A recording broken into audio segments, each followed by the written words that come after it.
بغيتي تعبر على الحب ديالك للزوجه ديالك، ما تجيب لها لا ذهب لا شكلار، دير كما كانوا كيديروا الناس في الروم وكانوا كيديروا الناس في اليونان، يعطيوهم السفرجل. السفرجل هو واحد الفاكهه اللي كتعبر عن الحب وكتعبر على الخصوبه وكتعبر على بزاف ديال الحوايج زوين.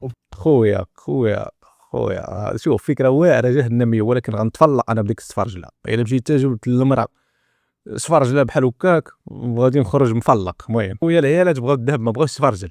السفرجل راه غتقول لي كولو حتى ما يمكنش نعطيها السفرجل زعما وتشوف فيا شوفه مزيانه ولا تضحك ليا في وجهي.